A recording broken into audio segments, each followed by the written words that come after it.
Alright, let me preface this by saying I'm not usually the type to believe in, well, any of the stuff you read about on forums like this.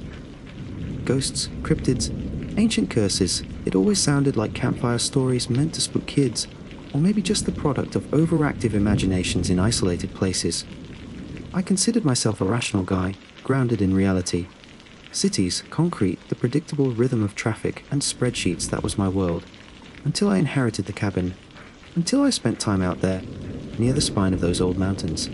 Now I don't know what to believe, but I know what I experienced. And I need to tell someone. Maybe getting it out will help me make sense of it, or maybe it'll just serve as a warning. Whatever the case, this happened. This is true. My name is Samuel Miller, but everyone just calls me Sam. I'm 34, working a soul, crushing middle, management job in Charlotte, North Carolina, or at least I was. The story I'm about to tell unfolded over the last year or so, starting when my great-uncle Elias passed away and unexpectedly left me his property. Elias was the black sheep, the hermit of the family. I'd only met him a handful of times, as a kid during awkward family reunions. He was a quiet, weathered man with eyes that seemed to hold the stillness of the deep woods he loved. He'd bought a patch of land bordering the Pisgah National Forest, right near a less trafficked section of the Appalachian Trail, back in the 70s. Built a small, rough cabin himself, lived there off-grid, mostly keeping to himself, until his heart finally gave out last spring. Nobody else in the family wanted the place. It was remote, run down, and frankly, a little spooky even in the realtor photos. Miles down a gravel road that turned to rutted dirt, no reliable cell service, power from a sputtering generator, water from a well that probably needed testing. My cousins joked about banjo music and deliverance scenarios, but me, I saw potential, an escape. The city was grinding me down, the noise, the pressure, the endless grey. My long-term relationship had recently imploded in spectacular fashion, leaving me feeling adrift and raw. The idea of a quiet place, somewhere to disconnect and maybe figure things out, felt less like a burden and more like a lifeline. So, against the advice of literally everyone I knew, I accepted the inheritance. The first time I drove out there, after the lawyers sorted everything, it was late May. The mountains were exploding in shades of green so vibrant they almost hurt the eyes. The air, once I got out of the city haze, was crisp and smelled of pine and damp earth. The drive itself was an adventure. Paved highway turned to winding country roads, then to gravel spitting under my tires, and finally, to the aforementioned dirt track that tested my sedan suspension. By the time I reached the cabin, nestled in a small clearing surrounded by towering oaks and hemlocks, I felt like I'd entered another world. The cabin was rustic, that's the polite term. Small, maybe 600 square feet total. Log construction, chinked with some kind of grey mortar that was crumbling in places. A stone chimney leaned slightly, exhaling a faint scent of old wood smoke. There was a covered porch running the length of the front, littered with dry leaves and pine needles. Inside, it was dark and smelled intensely of dust, old wood, and something vaguely animal. One main room served as living area and kitchen, dominated by a massive stone fireplace. A tiny bedroom barely big enough for a double bed, and an even tinier bathroom with a composting toilet, and a shower stall that looked like a science experiment. Furniture was sparse, handmade, and worn smooth by decades of use. Uncle Elias hadn't been a man of many possessions. But standing there, dust motes dancing in the shafts of sunlight, piercing the grimy windows, I felt a sense of peace I hadn't realized I was missing. It was quiet. Not silent, the woods were alive with birdsong, the buzz of insects, the whisper of wind through the leaves, but it was a natural quiet, devoid of human clamour. I spent that first weekend just cleaning, airing the place out, taking stock. I explored the immediate vicinity, finding the narrow path, almost hidden by overgrown rhododendrons, that led down to the Appalachian Trail about a quarter-mile away. The AT itself was just a well-trodden footpath winding through the trees, marked by those iconic white blazes painted on trunks. It felt ancient, sacred almost. Millions of footsteps had passed this way. Over the next few months, I started spending more and more weekends at the cabin. Eventually, I negotiated a remote work arrangement with my boss, a temporary one, I told him, just for the summer to recharge. I bought a satellite internet setup, which was expensive and frustratingly slow, but functional enough for emails and basic work tasks. I learned the generator's quirks, figured out the well pump, patched the worst of the chinking, and made the place habitable, if not exactly luxurious. Life settled into a new rhythm. Mornings started with coffee on the porch, watching mist burn off the mountainsides. Work occupied the middle part of the day, punctuated by the unreliable satellite link dropping out. Afternoons were for exploring. I started hiking sections of the AT, initially short out and backs, then longer treks. The forest was immense, humbling. Towering trees formed a dense canopy, filtering the sunlight into dappled patterns on the forest floor. The air was thick with the smell of decaying leaves and damp soil. Sometimes I'd encounter through hikers, gaunt and trail hardened, heading north or south. We'd exchange brief pleasantries, talk about the weather or the trail conditions ahead, and then continue on our separate journeys. Mostly, though, I was alone. Just me, the trail, and the vast, indifferent wilderness. It was beautiful, yes, but there was an undercurrent, something watchful. You feel it in deep woods sometimes, that prickle on the back of your neck, the sudden urge to look over your shoulder. At first, I dismissed it as city, dweller paranoia, my senses overwhelmed by an unfamiliar environment. The forest makes noises, branches creaking, leaves rustling, unseen creatures scurrying in the undergrowth. At night, the sounds intensified.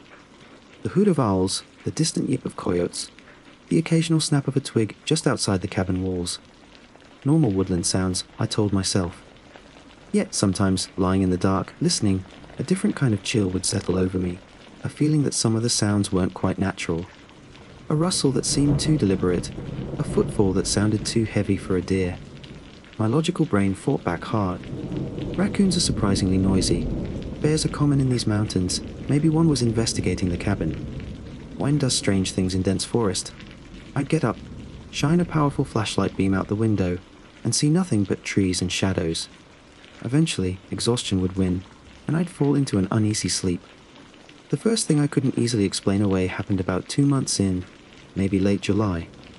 I'd gone for a longer hike that day, heading south on the AT for about 5 miles before turning back. It was hot and humid, the air thick and still. I got back to the cabin around dusk, sweaty and tired. As I approached the clearing, I noticed something odd. My heavy wooden porch chair, the one I dragged out from inside, wasn't where I'd left it. I always positioned it facing the woods, towards the sunset. Now it was turned slightly, angled towards the path leading down to the AT. Maybe the wind. But it had been a remarkably still day, and the chair was solid oak, heavy. Maybe an animal bumped it. Possible, I guess, though it seemed unlikely. I shrugged it off, pushed the chair back to its usual spot, and went inside, locking the deadbolt behind me, a habit I was becoming increasingly diligent about. That night, the noises outside seemed closer, more insistent, and I distinctly heard something brush against the cabin wall, right below my bedroom window. Not a scratching like an animal, but a soft, dragging sound. Shake!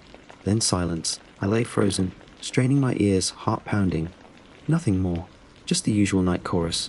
By morning, I'd half convinced myself I dreamt it. A week or so later, I found the first marking. I was checking the generator shed, a small wooden structure about 20 yards behind the cabin. Leaning against the shed door was a small, oddly shaped piece of wood, about the size of my hand. It wasn't just a random twig, it had been deliberately placed there. Carved into its surface, crudely but clearly, was a symbol, a simple circle with a vertical line drawn through it. It looked almost like a primitive no symbol, or maybe the Greek letter phi. It wasn't painted or ink-keyed. It looked like it had been gouged into the wood with a sharp stone or a rough blade. I picked it up. The wood was smooth, unfamiliar, not pine or oak. It felt strangely cold, despite the warm afternoon sun. Who would leave this here? And why? A hiker wandering off the trail? Highly unlikely, given how far the shed was from the AT, and the lack of any other signs of passage. Kids playing a prank. There were no other houses for miles. It made no sense. I felt a new level of unease creep in, colder and deeper this time. This wasn't just a shifted chair or a weird noise. This felt intentional. I took the carved wood inside, setting it on the rough mantelpiece above the fireplace, unsure what else to do with it. It sat there, radiating a subtle wrongness. The feeling of being watched intensified after that. When I hiked, I constantly scanned the woods around me, catching fleeting movements in my peripheral vision that vanished when I turned my head. Shadows seemed deeper, longer. The silence between birdsongs felt heavier, charged. I started carrying a heavy hiking stick, more for reassurance than any practical purpose. At the cabin, I kept the curtains drawn more often, especially after dark. The generators drone, Once an annoying necessity became a comforting blanket of noise, masking the smaller, more unsettling sounds from the woods. Then came the footprints. It had rained heavily overnight, turning the ground around the cabin into soft mud. I went out early to check the rain gauge I'd set up, and there they were, leading from the edge of the woods, circling the cabin once, pausing beneath my bedroom window where I'd heard the dragging sound, and then heading back towards the tree line in the direction of the AT path. They were large, definitely barefoot. The stride was longer than mine. The prints were deep, suggesting significant weight, and the shape was wrong. Too long, too narrow, with toes that looked unnaturally splayed. They were undeniably humanoid, but distorted, unsettling. My blood ran cold. This was proof. Someone, or something, had been circling my cabin while I slept. Barefoot, in the mud and rain. I followed the tracks to the edge of the woods, where they vanished onto the leaf litter and firmer ground beneath the trees. No broken branches, no disturbed undergrowth that I could see. Whoever, or whatever, it was moved carefully, silently. I retreated back to the cabin, heart hammering against my ribs. My hands were shaking. Rational explanations evaporated like mist in the morning sun. No hiker walks barefoot through miles of rough terrain, especially not to creep around a remote cabin in the middle of the night during a downpour. This wasn't a bear. The prints were clearly not paw prints. This was something else, something unknown. I spent the rest of that day in a state of high alert. Every creak of the cabin, every gust of wind, sent jolts of adrenaline through me. I double-checked the locks on the door and windows, flimsy as they were. I found Uncle Elias's old hunting rifle in a dusty case under the bed, a bolt-action. 30-06. I didn't even know if it worked, or if I had the right ammunition, but cleaning it gave my trembling hands something to do. I felt ridiculous, like a character in a bad horror movie, but the fear was real, visceral. As dusk began to settle, painting the sky in bruised purples and oranges, I sat on the porch, the rifle leaning against the wall beside me, a strangely carved piece of wood heavy in my pocket. The woods were falling silent, that deep hush that precedes true nightfall in the mountains. Usually, I found this time peaceful. Tonight, it felt menacing. The trees seemed to press closer, their branches like skeletal fingers reaching for the cabin. The shadows pooled, deepening, hiding unknowable things. And then I heard it, faintly at first, carried on the evening breeze from the direction of the Appalachian Trail. A sound that didn't belong. Not an animal call, not the wind. It was a whistling, a tuneless, meandering whistle, like someone idly passing the time. But there was something off about the pitch, something that grated on the nerves. It seemed to wander, rising and falling without pattern, sometimes seeming close, sometimes distant, echoing strangely through the trees. I froze, straining to pinpoint the source. It was definitely coming from down near the trail path. The whistling continued, slow, deliberate, almost playful in a deeply unnerving way. It felt like a lure or a taunt. My mind raced. A lost hiker, someone trying to signal. No, this didn't feel like distress. It felt predatory. The whistling stopped abruptly. Silence crashed back in, heavier than before. I held my breath, listening so hard my ears ached. Minutes passed. Nothing. Just the first tentative chirps of crickets starting their nightly song. Had I imagined it? Was the stress finally getting to me? Then, from the edge of the clearing, right where the path to the AT disappeared into the rhododendrons, a twig snapped. Loudly, deliberately. My grip tightened on the rifle stock. My gaze locked onto the spot. The light was fading fast now, the woods dissolving into a wall of impenetrable black. I could see nothing, but I felt it. Something was there. Watching. The absolute certainty of its presence settled into my bones, cold and heavy as dread. The woods were no longer just woods. The isolation was no longer just solitude. Something ancient and unknown shared this space with me, and I had its attention. I scrambled back inside, slamming the heavy wooden door shut, fumbling with the deadbolt and the crossbar Uncle Elias had installed. My breath came in ragged gasps. Outside, the world was utterly black and silent, save for the accelerating thrum of my own pulse in my ears. The cabin felt terrifyingly small, fragile, a flimsy wooden box in an ocean of darkness, and I knew, with a certainty that chilled me to my core, that this was only the beginning. The whistling, the footprint, the symbol, they were messages. And the real horror hadn't even started yet. I have to stop here for now. Typing this out, reliving it, it's harder than I thought. My hands are shaking again. I need to gather myself before I continue. But I promise, there's more. Much more. The silence that followed the twig snap stretched into an eternity. Pressed against the inside of the heavy cabin door, I felt the rough wood grain against my cheek, the sturdy reassurance of the deadbolt and crossbar under my trembling fingers. Outside, there was nothing, no wind, no animal calls, not even the chirping of crickets that had started tentatively moments before. It was as if the entire forest was holding its breath, waiting. Waiting for what? For me to make a move. For whatever was out there to make its move. My heart was a frantic drum against my ribs. Every nerve ending screamed. I strained my ears, trying to catch the faintest sound over the blood rushing in my head. Was it still there, just beyond the clearing's edge? Or had it melted back into the deep woods as silently as it arrived? The uncertainty was almost worse than the sound itself. I stayed frozen by the door for what felt like hours, but was probably only 10 or 15 minutes. Darkness had completely consumed the world outside the cabin windows. I couldn't see anything beyond my own faint reflection in the glass. Finally, forcing myself to move, I crept across the main room, my footsteps unnaturally loud on the worn floorboards. I checked the windows' simple wooden frames with old, wavy glass, secured by basic latches. They felt pitifully inadequate. I drew the thin, dusty curtains across each one, plunging the cabin into near, total darkness, save for the faint residual glow from the fireplace embers. The rifle. I needed the rifle closer. I retrieved it from where I'd left it leaning near the porch door, and brought it to the center of the room. Placing it on the rough, hewn table next to the flickering oil lamp, I managed to light with shaking hands. The lamp cast long, dancing shadows that seemed to wreathe in the corners of my vision. I found a small box of 30-06 cartridges in the rifle case. Thankfully, Uncle Elias had kept it loaded and maintained, though the ammo looked old. I fumbled one into the chamber, the metallic clack echoing loudly in the small space. Holding the cold steel felt marginally better, but it was a fragile shield against the suffocating fear. Sleep was impossible. I spent the night huddled in a lumpy armchair, the rifle across my lap, jumping at every creak of the old cabin settling, every rustle of wind that managed to penetrate the oppressive stillness. Several times, I thought I heard the whistling again, faint, distant, seeming to circle the cabin from deep within the woods.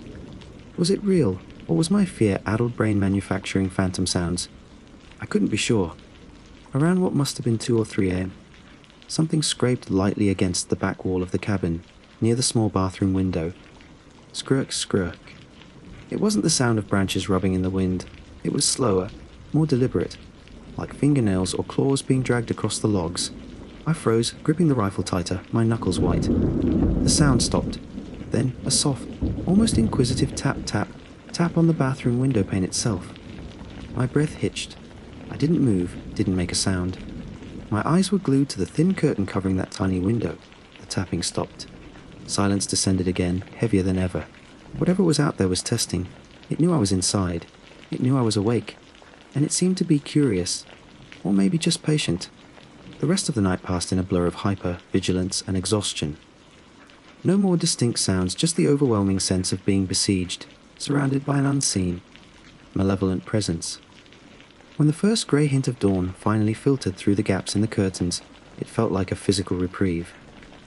The crushing weight of the darkness lifted slightly, though the fear remained coiled tight in my stomach.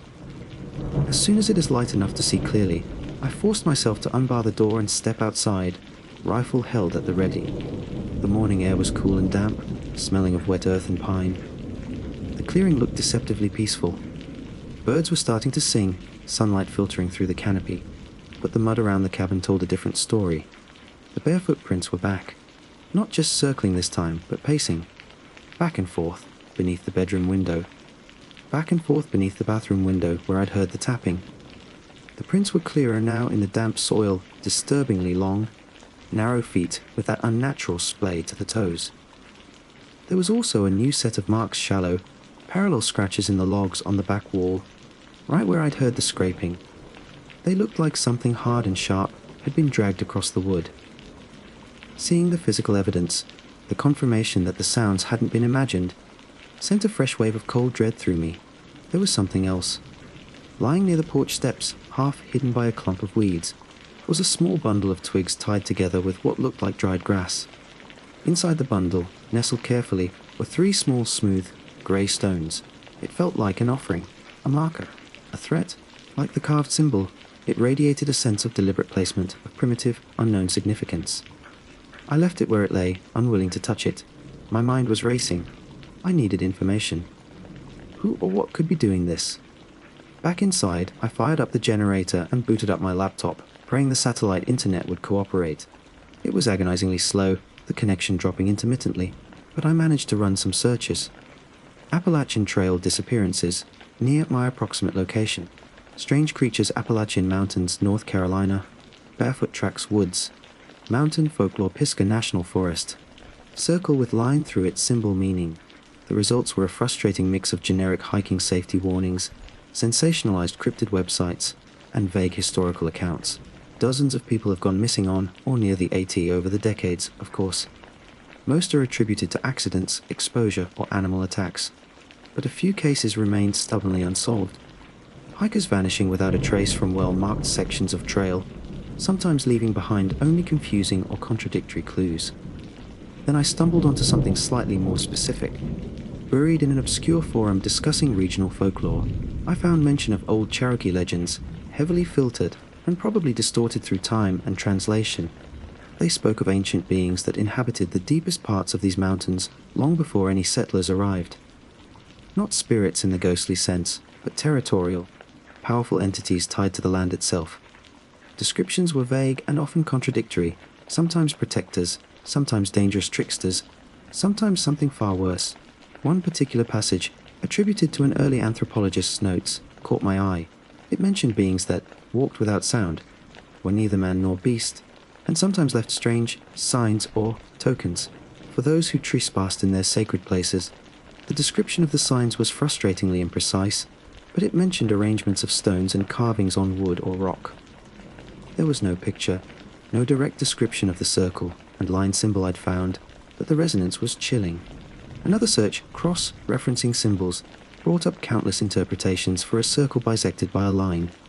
It could mean diameter in geometry, a null set in mathematics, the Greek letter phi, a symbol in certain Nordic runes, a halga, or various other things in modern and ancient contexts. Nothing seemed to fit perfectly or offer any clear explanation for why it would be carved on a piece of wood and left at my cabin. It remained an unnerving enigma. The patchy research only amplified my anxiety. Was I dealing with some disturbed hermit playing cruel games? A prankster with a seriously warped sense of humor? Or something else?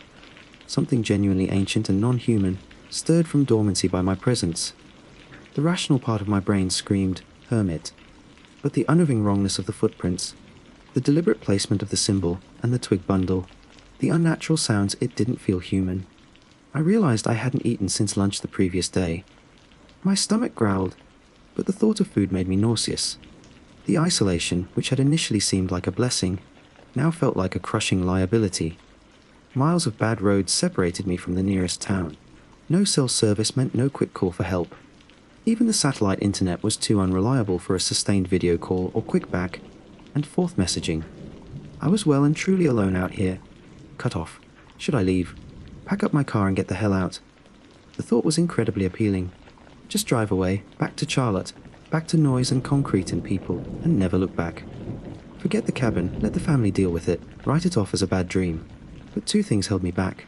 First, sheer stubbornness. This cabin was mine, my escape. The thought of being driven out by what? It rankled. Second, a deeper, more insidious feeling. What if leaving wasn't that simple? What if whatever was out there didn't want me to leave? What if it followed? The thought sent ice down my spine. And then there was the practical consideration. As I contemplated fleeing, the sky, which had been clear at dawn, began to darken rapidly. The wind picked up, rattling the cabin windows, moaning through the trees. A low rumble of thunder echoed across the mountains. A summer storm was rolling in, fast and heavy. The kind of storm that could easily wash out the already treacherous dirt road, trapping me here even if I wanted to flee. It seemed the decision was being made for me. The rain started just before noon, a few fat drops quickly escalating into a torrential downpour. Lightning flashed, followed almost instantaneously by deafening cracks of thunder that shook the little cabin. The generator sputtered and died as water likely overwhelmed its makeshift covering, plunging me into silence save for the roar of the storm. The satellite internet, unsurprisingly, went completely dead. I was cut off, trapped. The storm raged all afternoon. Water streamed down the window panes, blurring the outside world into impressionistic chaos. I lit more oil lamps, the flickering light doing little to dispel the gloom. I forced myself to eat some crackers and canned beans, washed down with water from the jug I kept filled. Thankfully the well pump had worked long enough for that.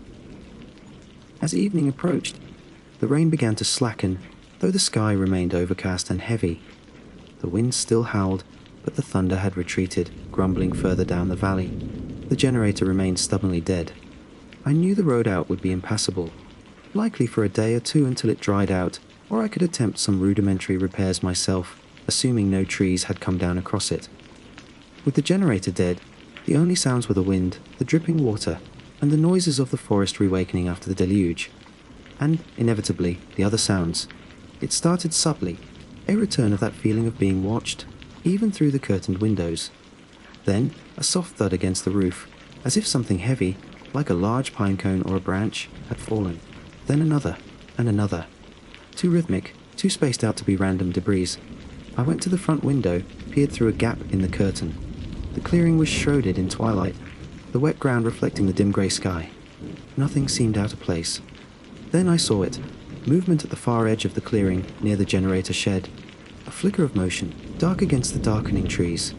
Too large for a raccoon, too fluid for a deer. It was there for just a second, then gone. My heart leaped into my throat. I scanned the tree line, eyes straining in the poor light. Was it my imagination again? The stress, the lack of sleep. Then, the whistling started. This time it wasn't faint or distant. It was close, shockingly close. It seemed to come from just beyond the porch, near the front corner of the cabin. The same meandering, tuneless whistle, but louder now, clearer, filled with a chilling, almost mocking confidence. It rose and fell, weaving a patternless melody that grated on my very soul. I backed away from the window, rifle clutched in my hands, the cold metal slick with sweat. The whistling continued, seeming to move along the side of the cabin. It paused beneath the main room window, then continued towards the back. It circled the entire cabin, a leisurely, terrifying perimeter check. And all the while, the wind howled, almost as if providing an orchestral accompaniment. It stopped right outside the front door. Silence, save for the wind and my own ragged breathing. Then, slowly, deliberately, the doorknob began to turn. I watched, frozen in horror, as the old brass knob rotated, first slightly, then more firmly, testing the lock. It stopped, twisted again, rattling slightly in its housing. Whoever, or whatever, was out there was trying to open the door. It knew I was inside. It wasn't just watching anymore. It wanted in. The knob stopped turning. A moment of absolute silence hung in the air, broken only by the frantic pounding in my chest. Then a single sharp rap echoed against the solid wood of the door. Not a knock, a rap, hard and commanding, like bone-striking timber. Rap, then nothing. Just the wind, the dripping trees, and the suffocating darkness pressing in from all sides. I stood there in the flickering lamplight, rifle shaking in my grasp, staring at the door, waiting for the next move in this horrifying game. The storm had trapped me, the power was out, and something unnatural was right outside, trying to get in. The fragile sense of security I'd felt that morning was utterly shattered. This night, I knew, would be much, much worse. The sound echoed in the small cabin, sharp and final, like a judge's gavel sealing a verdict. My blood turned to ice water. I stood rooted to the spot, the heavy rifle feeling useless in my sweaty grip, its barrel wavering as I pointed it vaguely towards the door. My throat was constricted dry. I tried to call out to shout, "Who's there?" or "Get away!" but only a choked gasp escaped. Silence stretched again, thick and suffocating. Was it waiting for a response? Was this some kind of horrifying game? The wind howled outside, a mournful counterpoint to the frantic drumming in my ears. The oil lamp flickered, casting my own elongated, trembling shadow against the wall like some grotesque puppet. Then it began, not with another rap, but with a low, guttural sound vibrating through the thick wood of the door. It sounded like scraping, heavy, deliberate scraping, moving up and down the door's surface, like something testing the grain, searching for purchase, or maybe just trying to terrify me. The image of those long, splayed footprints flashed in my mind, and I imagined unnatural claws or rough, bony knuckles dragging across the timber. Scrape, scrooch, the sound grated on my nerves, sending shivers down my spine that had nothing to do with the damp chill in the cabin. I backed away slowly, retreating towards the center of the room, keeping the rifle aimed at the door. The scraping continued, rhythmic and relentless. Then it stopped. A new sound began, quieter, more insidious. A faint whispering right outside the door, barely audible over the wind. At first, I couldn't make out any words, just a sibilant hiss, like dry leaves skittering across stone. But then it coalesced, forming a sound that froze the marrow in my bones. Siam, my name, drawn out, distorted, guttural. It wasn't a human voice. It was too low, too resonant, with an underlying rasp that scraped against the inside of my skull. It sounded ancient and utterly, terrifyingly alien. Siam, let us in. The voice broke the words apart, each syllable drawn out, seeming to hang in the air before the next was uttered. Us. My mind seized on the word. There was more than one. Or was it using the royal? Why? Or was it just another layer of psychological torture? Go away! I finally managed to shout, my voice cracking, sounding pathetic even to my own ears. Leave me alone. A sound followed my outburst, a sound that might have been laughter. It was a low, wet, chuckling noise that seemed to bubble up from deep within a massive chest. It wasn't mirthful, it was mocking, filled with predatory amusement. Then the scraping started again, faster this time, more frantic, accompanied by heavy, rhythmic thuds against the door. Thump, scrape, it was trying to break the door down. Panic surged. I looked wildly around the dimly lit cabin. The door was solid oak, the deadbolt relatively new, the crossbar thick timber. But how strong was whatever was outside? Those footprints suggested size and weight. The scratches on the logs hinted at unnatural strength. Help! I screamed, pointlessly. Somebody help me! Only the wind and the relentless assault on the door answered. I dragged the heavy oak table, scattering the oil lamp, and the rifle cartridges across the floor in my haste. With adrenaline-fueled strength, I managed to shove the table sideways, wedging it against the door, adding another layer of barricade. The thump, scrape continued unabated. Wood groaned under the impacts. Then a loud key echoed from the direction of the main window. I spun around, heart lurching. The scraping and banging on the door stopped instantly. Silence again, except for the wind. I crept towards the window, peering through the gap in the curtain. In the faint, stormy twilight, I saw it. A crack, like a spider web, had appeared in the lower corner of the old glass pane. Something had struck it. Hard. As I watched, horrified, something pale and large pressed against the outside of the glass, right over the crack. It looked obscenely like a hand, but too big, the fingers too long and thin, ending in what looked like thick, dark claws or talons. The skin was a sickly, greyish, white, like tallow or spoiled dough. It pressed firmly for a second, then withdrew, vanishing back into the darkness. I stumbled back, gasping, a wave of nausea washing over me. That hand, it wasn't animal, wasn't human. It was something else, something nightmarish made real. The assault resumed, but now it was divided. Heavy thuds slammed against the door again, shaking the table barricade. Simultaneously sharp, percussive taps rained down on the cracked window pane. Tap, tap, tap, tap, tap. Faster and faster, trying to shatter the already weakened glass. I was trapped between 2 points of attack. Which one would give way first? I grabbed the rifle again, chambering another round with fumbling fingers. The dropped cartridges forgotten on the floor. Should I shoot through the door? Through the window? What good would it do against something like that? Would it just make it angrier? Then the voice returned, right beside the cracked window this time. Pretty glass, Sam. The same guttural, drawn-out whisper. Let us see. A heavier teat struck the window frame. The wooden latch splintered, bursting inward.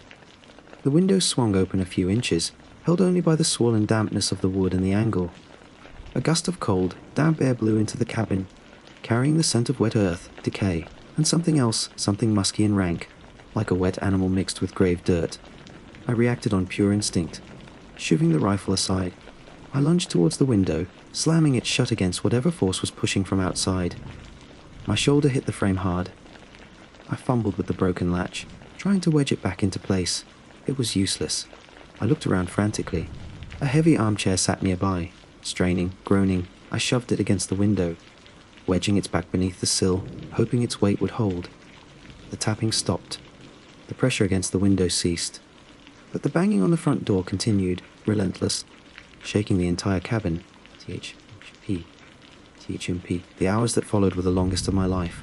A terrifying rhythm established itself, the relentless pounding on the door, punctuated by periods of unnerving silence, occasionally broken by the scraping sounds, the guttural whispers, or renewed attempts on the barricaded window.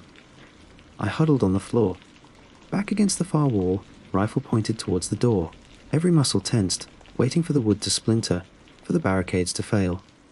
I must have drifted into brief, hallucinatory moments of near sleep, jolted awake by a louder bang or a shift in the sounds. Images swam behind my eyes, the pale, long-fingered hand, the splayed footprints, the circle and line symbol, Uncle Elias's weathered face distorted into a terrifying grin. The isolation pressed in, absolute and terrifying. There was no one coming. No one knew where I really was or the danger I was in. If that door gave way, I was utterly alone with whatever nightmare lurked outside. Sometime before dawn, the assault intensified. The banging became frantic, frenzied. The whole door frame shuddered. Splinters of wood flew inwards from around the edges of the jamb. The table scraped against the floor as it was pushed back inches at a time. It wouldn't hold much longer. I scrambled to my feet, aiming the rifle, finger trembling on the trigger. This was it. It was coming in. And then, as suddenly as it began, it stopped. Complete silence fell, broken only by the drip of water from the eaves, and the distant sigh of the wind in the trees. The frantic energy vanished, leaving behind a ringing emptiness. I stayed where I was, rigid with tension, listening. Minutes crawled by. 10. Nothing. Slowly, cautiously.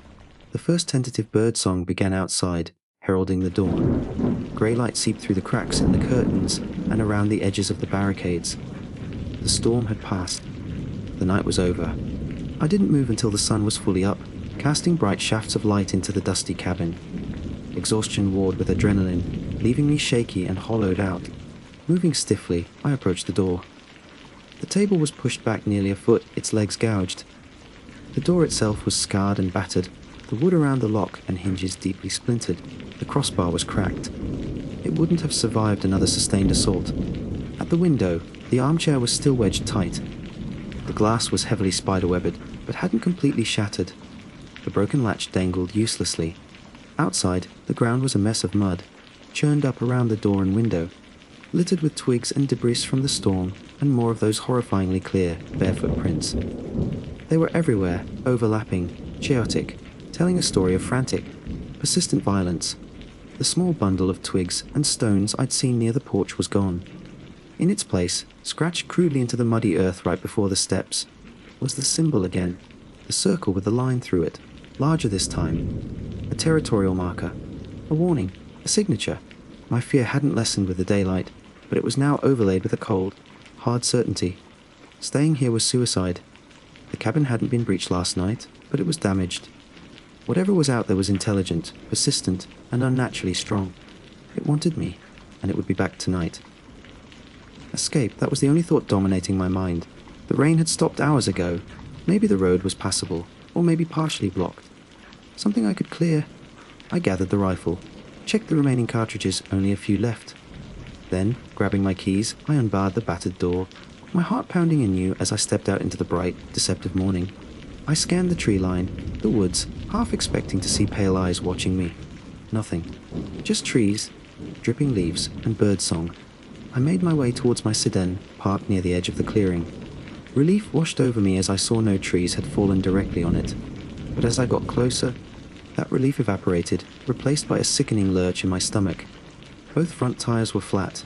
Not just low completely, obviously flat. And it wasn't from running over something. Kneeling down, ignoring the mud, I saw the damage. Clean, deliberate slashes in the sidewalls of both tires. Unmistakable sabotage. It knew I would try to leave. It had anticipated me.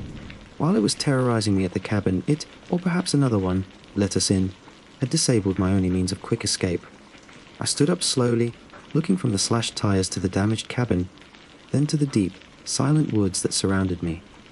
The road was miles long, treacherous even when dry, almost certainly damaged by the storm. Hiking out meant using the AT, the very trail that seemed to be the source or conduit for this horror. Staying meant another night like the last, but with a weakened cabin and the certainty that the entity wouldn't give up. My satellite phone was dead. The generator was dead. My car was disabled. I was trapped, injured cabin. Limited ammo, miles from anywhere, with something monstrous lurking in the woods, waiting for nightfall. Desperation clawed at me. I had to do something. I couldn't just wait here to die. Fix the tires. I had a spare but only one. And a patch kit wouldn't work on sidewall slashes. The generator. Maybe I could get it running. Try the satellite internet again. Send and SOS. It felt like a long shot. Clear the road by hand. Impossible. Hike out.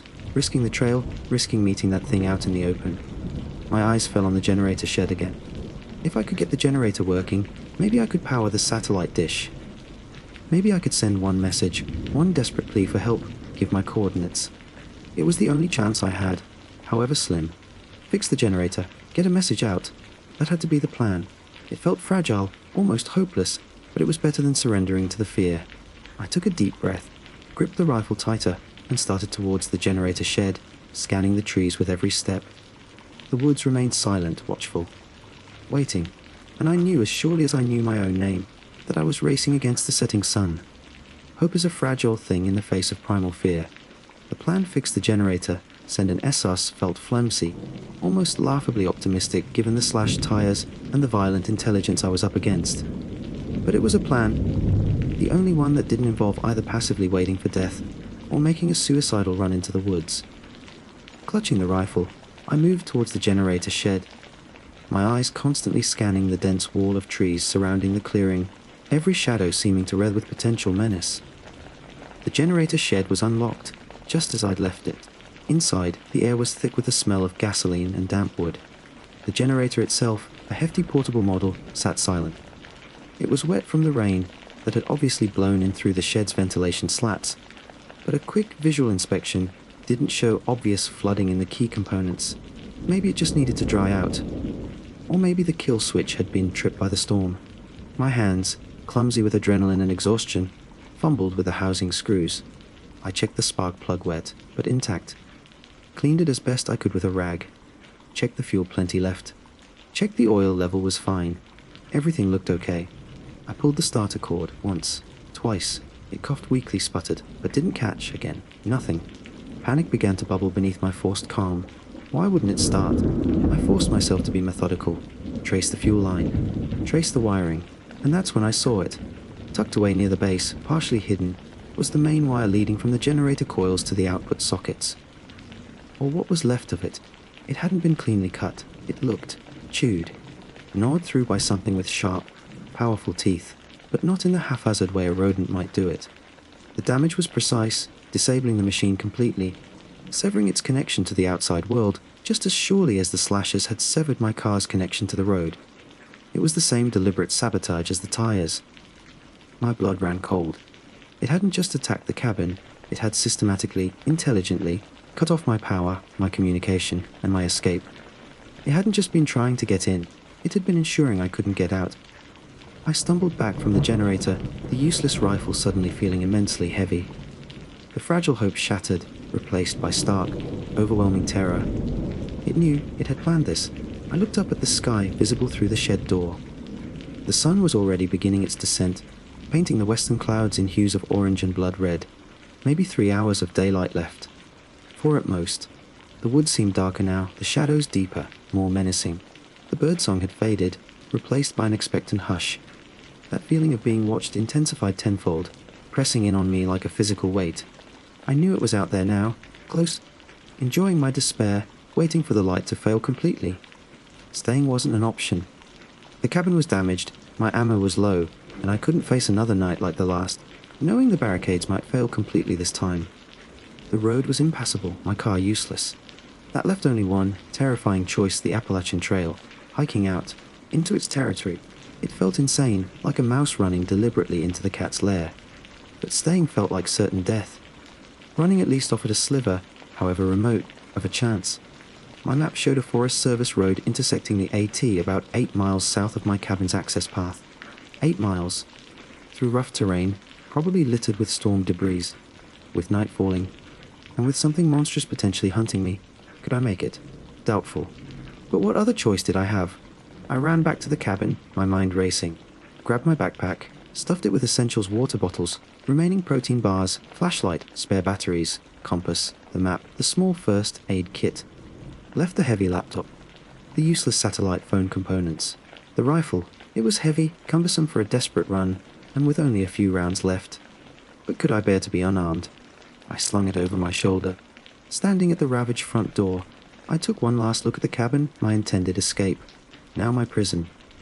The splintered wood, the cracked window, the symbol scratched into the mud outside. Then, forcing down the bile rising in my throat, I plunged down the overgrown path towards the Appalachian Trail. The woods felt different now, not just watchful, but actively hostile. Every rustle of leaves, every snap of a twig sounded like pursuit.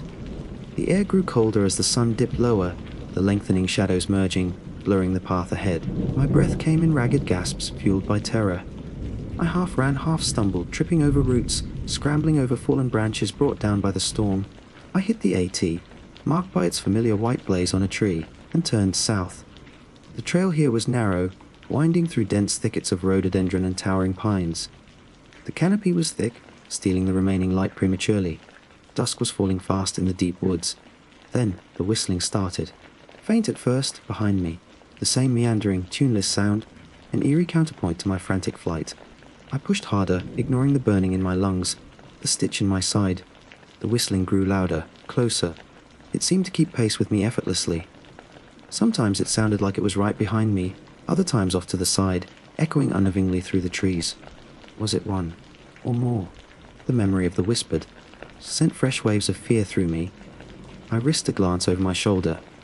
Nothing but deepening gloom and the receding path. But the whistling continued, closer now, almost playful, mocking my terror. Panic threatened to overwhelm me. I fumbled for the flashlight, switching it on, its beam cutting a weak, bouncing tunnel through the oppressive darkness. Shapes leaped out at the edge of the light, twisted branches like reaching claws, tree trunks like silent sentinels. My own shadow danced ahead of me, a frantic, distorted caricature. Something heavy crashed through the undergrowth off to my right. I yelped, spinning, rifle coming up instinctively. The flashlight beam swept across the dense woods. Nothing, just trembling leaves and blackness. But the sound had been real, big close. It was paralleling me, hunting me. I ran blindly, recklessly, the map and compass forgotten. Survival instinct took over. Just move. Keep moving south. Away from the cabin, towards that hypothetical road. The whistling stopped. The silence that replaced it was, if possible, even more terrifying. I could hear my own ragged breathing, my pounding heart, and the thud of my feet on the trail. And something else. Footsteps. Heavy rhythmic footsteps somewhere behind me on the trail. Not running, but walking, a steady, relentless pace. Thud, thud, thud. It wasn't even trying to be stealthy anymore. It knew it had me terrified, running blindly through its domain in the dark. I pushed myself harder, tears of terror and exhaustion streaming down my face. My ankle twisted on a loose rock, sending a searing pain up my leg. I cried out, stumbling, catching myself on a tree. The footsteps behind me faltered, then resumed, slightly faster now, closing the distance. Looking ahead through the trees, I saw a faint, silvery light, and I heard a new sound. Rushing water. A river. My map, consulted briefly before full dark, had shown the trail crossing a sizable creek or small river a few miles south. Could that be it? Folklore flooded my oxygen, starved brain tales of spirits and creatures unable to cross running water. A desperate, irrational hope surged. I scrambled forward, ignoring the pain in my ankle, crashing through the undergrowth towards the sound and the light moonlight reflecting off the water's surface. I burst through the final line of trees and found myself on the bank of a wide, fast-flowing river, easily 30 feet across, swollen and churning from the recent storm. A crude wooden footbridge, likely built by trail volunteers, had spanned it, but the storm's fury had snapped it in the middle. The broken halves sagged into the churning water, useless, no way across, trapped. The riverbank offered no cover, just rocks and mud. Behind me, the woods were dark and silent, but I felt it. Knew it was there, just beyond the tree line, watching me. The footsteps had stopped. My flashlight beam swept the opposite bank empty. Then it swept back along my side of the river, and then I saw them, leading out of the woods. Stopping abruptly at the water's edge, the footprints. Long, narrow, barefoot, the toes splayed unnaturally. It had followed me here, and it had stopped at the water. Was the folklore true? Could it not cross? Or was it just pausing, savouring the moment, knowing I was cornered? I stood there, panting, ankle throbbing, rifle sagging in my grip, caught between the churning river and the silent, menacing woods. The moon broke through the clouds, bathing the scene in cold, ethereal light, and then I saw it. Not clearly, not fully, but more than I ever had before. Standing just inside the tree line, partially obscured by shadow and foliage, was a figure. Impossibly tall and thin, its limbs too long, its joints bending at odd angles. It seemed to absorb the moonlight, appearing only as a deeper silhouette against the darkness. I couldn't make out a face, but I felt its gaze, ancient and malevolent. It didn't move, didn't make a sound. It just stood there, watching me. Waiting, time stretched. My fear was so absolute it transcended panic, becoming a strange, cold clarity. It wasn't crossing the water. Maybe it couldn't, maybe it wouldn't. Either way, the river was my only path.